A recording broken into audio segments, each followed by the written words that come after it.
Ya ini ada pertanyaan lagi Ki Bagus. Nggih, monggo Mas. Dari Ibu Lina, gitu ya. Jadi begini, keluhannya itu anak saya itu umurnya 5 tahun Ki. Dia kadang-kadang bicara sendiri seperti ngobrol, seperti ada teman padahal dia sendiri. Kalau ditanya sedang bicara dengan siapa, bilangnya sama Dede gitu. Adiknya? Ya, bilangnya sama Dede padahal dia itu sendiri. Nah, suatu ketika dia bicara yang tak sesuai kenyataan. Yang saya takutkan sikapnya itu nanti keterusan. Nah, itu bagaimana cara mengatasinya? Gini. Saya lihat dulu dari sudut pandang ya Mas ya. Kalau yang awal ya, kita sebagai orang awam pasti takut ya. Apalagi orang tua. Loh, anak saya kok gini? Jangan-jangan dia jadi gila, ngomong sendiri. Kalau di dunia apa itu namanya?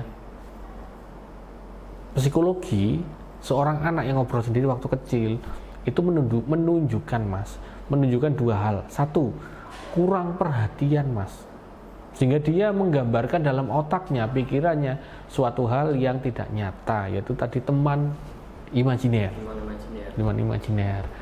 Nah, kalau pakar spiritual dari sudut pandang spiritual ya, melihatnya terkadang ketika saya melihat seseorang anak yang ngobrol sendiri, dia memang ngobrol sama sesosok Mas, sesuatu.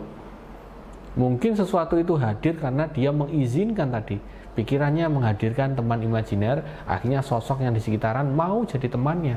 Apa? Yang beneran jinnya datang gitu. Iya benar. Bahaya nggak Ki?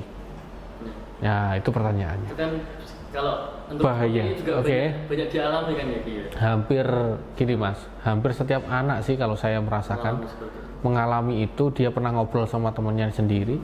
Saya aja pernah kok waktu kecil. Saya yakin, saya jujur, saya kok main sendiri kok kayak nggak nyaman ya, main mobil-mobilan, akhirnya ngobrol sendiri dengan diri saya. Loh, saya ngobrol saya dengan diri saya, depan saya ada diri saya Mas. Entah ya, entah itu adalah jin, entah apa.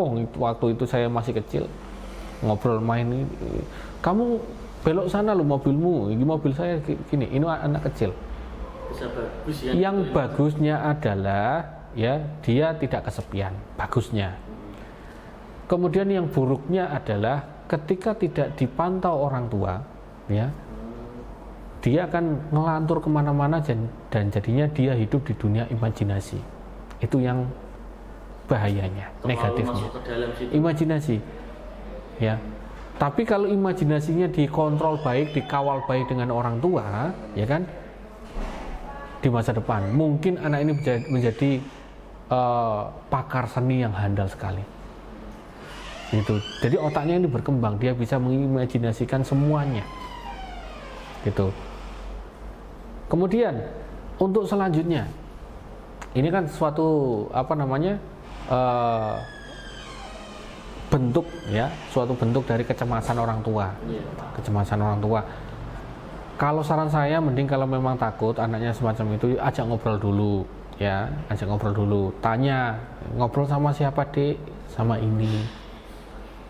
Dia nakal enggak Dek? Pernah nakal enggak Dek? Ditanyain aja enggak apa-apa. Oh enggak, dia baik. Itu aja. Iya betul. Gini.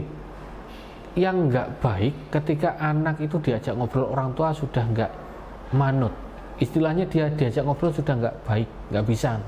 Nah itu perlu dilakukan pengobatan kalau menurut saya. Entah itu boleh dibawa, kalau psikiater sih, kalau untuk anak-anak ya gimana, itu imajinasinya dia.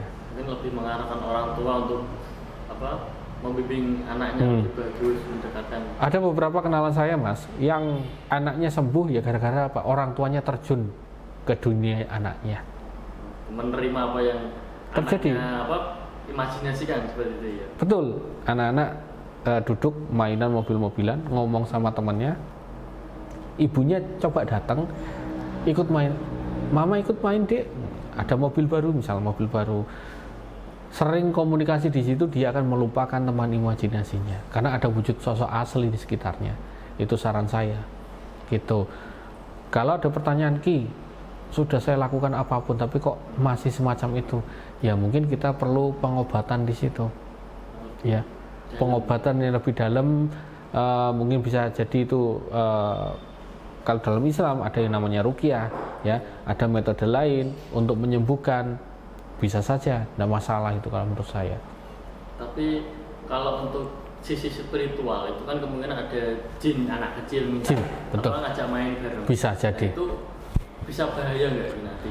Ya bisa bahaya, tapi kalau tidak dikontrol orang tuanya bahaya, Mas. Lama-lama bisa bahaya. Iya, intinya gini loh, kalau dia diajak ngobrol orang terus sama dia akan lebih enak ngobrol sama orang itu.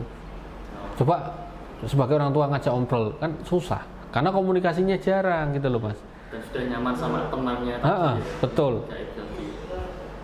Contoh lagi gini, misalkan ada seorang anak ya tinggal sama ibunya, nggak diajak ngobrol, nggak diajak main, ya.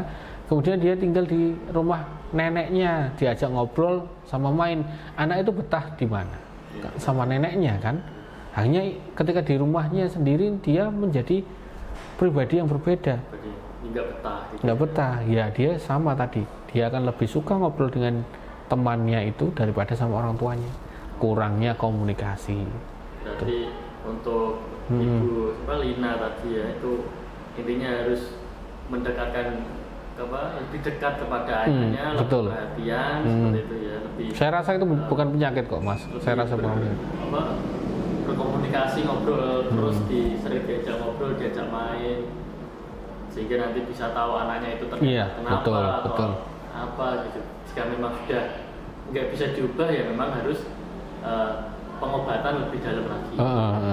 Bisa secara spiritual gitu ya. Bisa spiritual, gitu ya. bisa semuanya. Nanti kan konselingnya kan sama orang tuanya dulu, bukan sama anaknya. Masa saya kalau Ki, saya mau anak saya disembuhkan Ki, saya nurut, ya gimana saya bantu anaknya? Mungkin saya akan terjun langsung menjadi orang yang ngajak main nantinya, bisa. Kan nanti malah anaknya deketnya sama Ki Bagus, enggak sama orang. Ya kan digiring, Mas, kan digiring pelan-pelan bahwa ya mungkin harus paham lah orang tua itu siapanya gitu. Jadi jasa-jasa orang tua mungkin akan digambarkan di situ.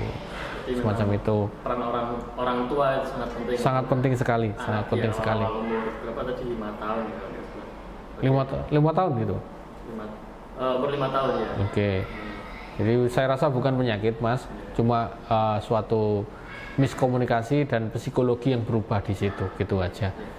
Terima kasih Bagus ya. Nggih, sama-sama, Mas. Nggih.